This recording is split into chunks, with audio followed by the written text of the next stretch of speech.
माणूस कधी राक्षसी प्रवृत्तीचा बनेल आणि काय करेल ते कधीही सांगता येत नाही. पण आत्ताच्या काळात याला अपवाद बायकाही राहिलेला नाहीत. काही स्त्रिया अगदी खालच्या पातळीला उतरतात. याचीच एक सत्य घटना आज आपण पाहणार आहोत. ही घटना मुंबईतील आहे आणि 2019 मध्ये घडलेली आहे. मुंबई जवळील मीरा भाईंदर येथे शिवदर्शन नावाची एक सोसायटी आहे. याच सोसायटीमध्ये प्रमोद अनंत पाटणकर, आपली पत्नी दीप्ती पाटणकर आणि त्यांची 4 वर्षाची मुलगी यांच्यासोबत राहत होते. प्रमोद अनंत पाटणकर हे भारतीय जीवन विमा निगम अर्थात LIC मध्ये अधिकारी होते. त्यांचे छोटेसे सुखी कुटुंब होते आणि त्यांच्याकडे कोणत्याही गोष्टीची कमतरता नव्हती. 15 जुलै 2019च्या रात्री साधारण 11 वाजायच्या सुमारास दीप्ती आपल्या घरी पोहोचली. तिची मुलगी त्या दिवशी आजोळी गेली होती. तिने दरवाजावरची बेल वाजवली पण आतून काहीच प्रतिसाद मिळाला नाही. अनेक वेळा प्रयत्न करूनही दरवाजा उघडला नाही. म्हणून तिने आपल्या पर्समधून दुसरी चावी काढली आणि दरवाजा उघडला.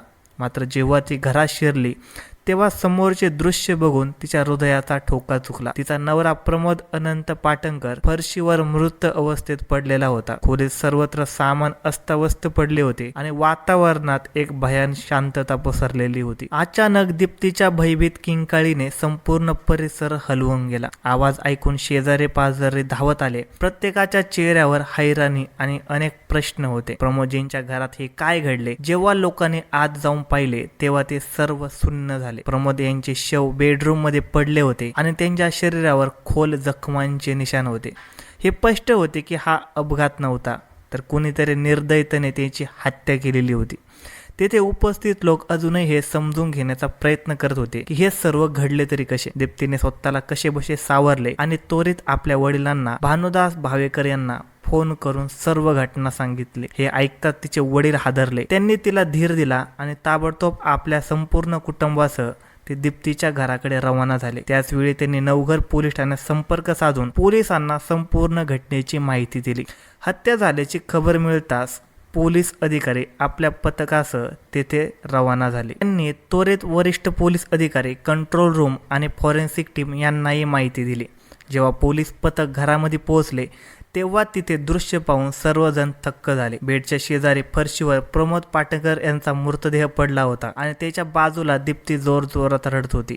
पोलिसांनी मृतदेहाची पाहणी केली तेव्हा प्रमोद यांच्या गळ्यावर खोल निशाण दिसले.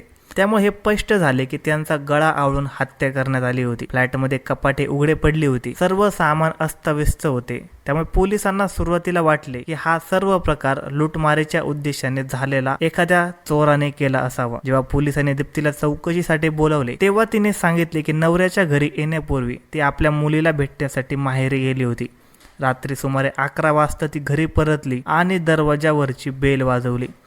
अनेकदा आवाज दिला पण आतून काहीही प्रतिसाद मिळाला नाही. दरवाजा उघडत नसल्याने तिने पर्समधील दुसऱ्या चावीने दरवाजा उघडला. मात्र जेव्हा ती घरात गेली तेव्हा समोरचं दृश्य पाहून तिच्या तोंडातून एक जोरदार किंकाळी फुटली.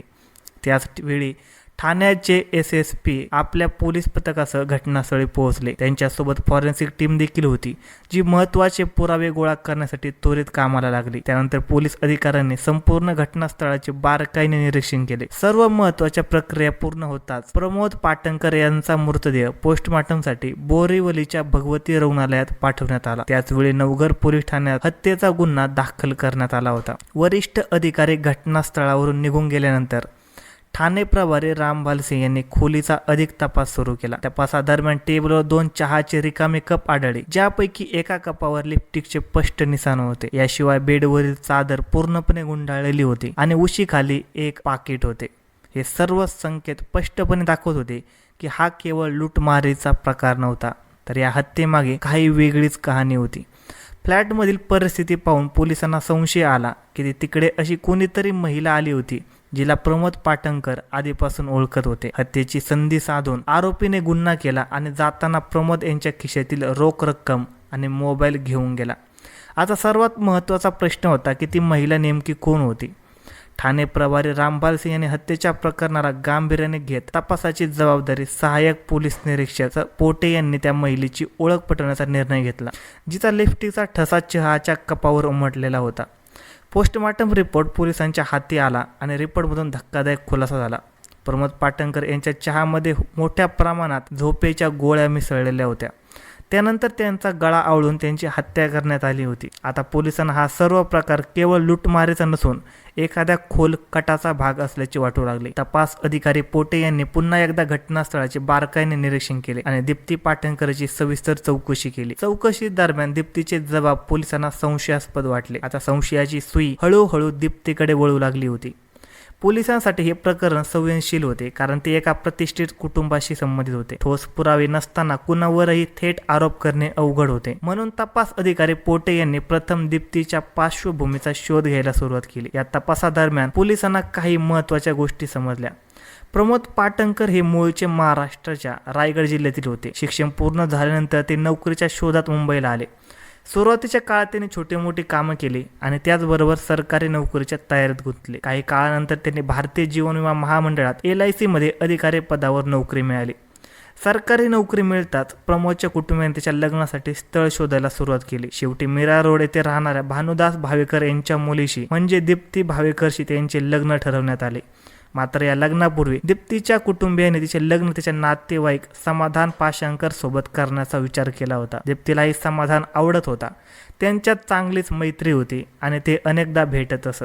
पण जेव्हा दीप्तीच्या कुटुंबाने तुलना केली तेव्हा त्यांना समाधानपेक्षा प्रमोद अधिक योग्य जोडीदार वाटला. शेवटी कुटुंबाच्या इच्छेप्रमाणे दीप्तीचे लग्न प्रमोद पाटणकर सोबत लावून देण्यात आले. कुटुंब आणि समाजाच्या दबावामुळे दीप्तीला समाधानला विसरावे लागले. लग्नानंतर तिने तिच्या नव्या संसाराला सुरुवात करण्याचा प्रयत्न केला. दीप्तीने मुंबई कॉलेजमधून MBA केले होते आणि नंतर गोरेगावच्या एका सरकारी शाळेत शिक्षिकेची नोकरी करत होती. तिचा पगार दर महिना सुमारे 25,000 रुपये होता. दीप्ती दुपारीच घरी परतायची तर प्रमोद संध्याकाळी घरी यायचा. लग्नाच्या सुरुवातीच्या वर्षात त्यांचे नाते ठीक होते, पण हळूहळू त्यांच्यातील जवळीक कमी होऊ लागली. 2014 मध्ये अचानक समाधान पाशांकर मुंबईला आला. कामानिमित्त काही दिवस थांबण्यासाठी तो दीप्तीच्या घरी पोहोचला. दीप्तीने त्याचे स्वागत अगदी जुन्या प्रेमासारखे केले. समाधान हा दीप्तीच्या नातेवाईकांचा मुलगा होता आणि एकेकाळी तिचे पहिले प्रेमही होते. समाधान पुण्यात एक फायनान्स कंपनीत नोकरी करत होता. त्याचे लग्न झाले होते. त्याची बायको बँकेत काम करत होती आणि त्याला 2 मुले होती. समाधान जेव्हा प्रमोद आणि दीप्तीच्या घरी राहिला तेव्हा दोघांनी मिळून त्याचा खूप पाहुणचार केला, पण त्यात दीप्ती काहीशी जास्तच पुढी होती. 4-5 दिवसांनी समाधान परत पुण्याला जाण्यास निघाला. जाताना त्याने प्रमोद आणि दीप्तीचे आभार मानले.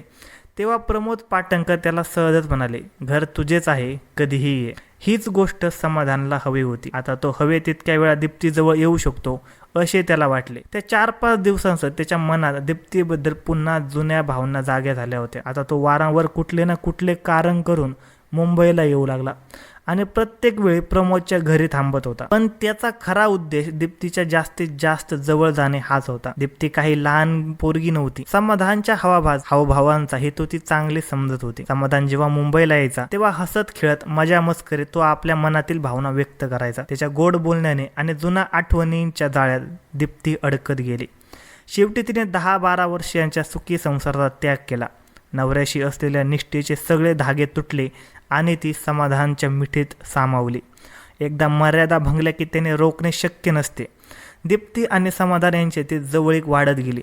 प्रत्येक वेळी ते एकमेकांच्या अधिकाधिक जवळ येऊ लागले. वेळ आपल्या वेगाने पुढे सरकत होता. दीप्ती आणि समाधान यांचे अनैतिक नाते 4 वर्ष झाले तरी प्रमोद पाटणकरच्या लक्षात आले नाही. त्याच दरम्यान दीप्तीने एका गोंडस मुलीला जन्म दिला. प्रमोद पाटणकरने मोठ्या थाटामाटात तिचे नामकरण केले. मात्र शेवटी एक दिवस दीप्ती आणि समाधानच्या नात्याची कटू वास्तविकता प्रमोद समोर उघड झाली. एके दिवशी प्रमोद दीप्तीच्या शाळेत तिला भेटायला गेला, पण शाळेत जाऊन पाहतो तर काय, दीप्ती तिथे आलीच नव्हती. संध्याकाळी घरी गेल्यावर प्रमोदने दीप्तीला शाळेत अनुपस्थित राहण्याचे कारण विचारले. दीप्तीने तब्येत बरी नसल्याचे सांगून विषय टाळण्याचा पूर्ण प्रयत्न केला. यानंतर ती सावध झाली आणि तिने समाधानलाही सतर्क केले. समाधानकडे पैशाची कमी नव्हती. आता तो जेव्हा मुंबईत दीप्तीला भेटायला यायचा तेव्हा तिच्या घरी न जाता हॉटेलमध्ये थांबायचा. संधी मिळतात दीप्ती एखाद्या पार्टीला जाण्याचे किंवा मैत्रिणींना भेटण्याचे कारण सांगून समाधानकडे पोहोचायची. पण हा खेळ फार दिवस चालला नाही. घटनेच्या सुमारे 1 महिन्यापूर्वी प्रमोदच्या हाती दीप्तीचा मोबाईल लागला. त्याने तिच्या फोनमधील व्हॉट्सअप उघडून पाहिली आणि तिथे मेसेज वाचले. त्यावरून त्याला दीप्तीला जाब विचारला तेव्हा तिच्या हातपायांचा थरकाप झाला. आता ती खोटं बोलू शकत नव्हती. परिस्थिती सावरण्यासाठी तिने नवऱ्याची माफी मागितली आणि पुन्हा कधीही समाधानला भेटणार नाही अशी शपथ घेतली. प्रमोदनेही तिला माफही केले, पण घनिष्ठ संबंधात भाषेला, शब्दांना, वचनांना काहीच महत्त्व नसते. दीप्तीला समाधान अधिक प्रिय होता आणि प्रमोद हा तिच्या प्रेमाच्या वाटेतील काटा वाटत होता. तिला तो काटा कायमचा दूर करायचा होता. जेव्हा तिने याविषयी समाधानाची चर्चा केली तेव्हा तो देखील तयार झाला. त्यांच्या योजनेअंतर्गत घटनेच्या आठवडाभर आधी समाधानने दीप्तीला 2दा झोपेच्या गोळ्या आणून दिल्या. दीप्तीने प्रमोद पाटणकरला 2 वेळा 10-10 झोपेच्या गोळ्या चहात टाकून दिल्या, मात्र त्याचा त्याच्यावर काहीही परिणाम झाला नाही. तिसऱ्यांदा घटनेच्या 1 दिवस आधी समाधानने 20 झोपेच्या गोळ्या आणून दिल्या आणि त्या सर्व एकाच वेळी देण्यास सांगितले. संध्याकाळी 7:30 वाजता ऑफिसमधून परतल्यानंतर दीप्तीने नवऱ्याला प्रमोद पाटणकरला चहात त्या 20 झोपेच्या गोळ्या टाकून दिल्या. सुमारे 1 तासानंतर झोपेच्या गोळ्यांचा पूर्ण परिणाम झाल्यानंतर दीप्तीने समाधान पाटणकरला फोन करून घरी बोलवले. अर्ध्या तासातच समाधान तिच्या फ्लॅटवर पोहोचला. मग दोघांनी मिळून बेडवर गाढ झोपलेल्या प्रमोद पाटणकरला ठार मारले. दीप्तीने जोरात नवऱ्याचे पाय धरून ठेवले आणि समाधानने तिच्या गळ्यात दोरे आवळले. प्रमोदची हत्या केल्यानंतर दोघांनी त्याचे शरीर बेडवरून खाली टाकले आणि त्याच बेडवर त्यांनी आपल्या वासना शमवल्या. कितीही पतन असले तरी तिथेच थांबले नाही. त्यानंतर दीप्ती पोलिसांची दिशाभूल करण्याच्या कामाला लागली. तिने आपल्या ओठांवर लिपस्टिक लावली आणि टेबलवर ठेवलेल्या चहाच्या रिकाम्या कपावर ओठ टेकवून लिपस्टिकचा ठसा उमटवला. त्यानंतर तिने कपाटातील सामान काढून संपूर्ण फ्लॅटमध्ये विखरून टाकले आणि प्रमोद पाटणकरच्या पलंगाखाली पॅकेट ठेवून दिले. यानंतर तिने प्रमोदचा मोबाईल फोन बंद करून त्याच्या खिशात ठेवला आणि तिथून तिने निघून गेली. समाधान पाटणकरही निघून गेला. काही वेळाने दीप्ती पाटणकर आपल्या फ्लॅटवर परतली आणि किंचाळून रडू लागली. पोलिसांनी दीप्तीची चौकशी केली आणि त्यानंतर समाधान पाटणकरलाही गोरेगाव मधील एका लॉजमधून अटक करण्यात आली. समाधान आणि दीप्ती पाटणकरची सविस्तर चौकशी केल्यानंतर पोलिसांनी नवघर पोलीस ठाण्यात दोघांविरुद्ध भारतीय दंड संहितेच्या संबंधित कलमाखाली गुन्हा दाखल केला. न्यायालयाने त्यांना दोषी ठरवून दोघांनाही जन्मठेपेची शिक्षा सुनावली. धन्यवाद मित्रांनो. असे नवनवीन व्हिडिओ ऐकण्यासाठी आपल्या चॅनलला लाईक, सबस्क्राईब आणि शेअर करा. आणि ही घटना आवडली असेल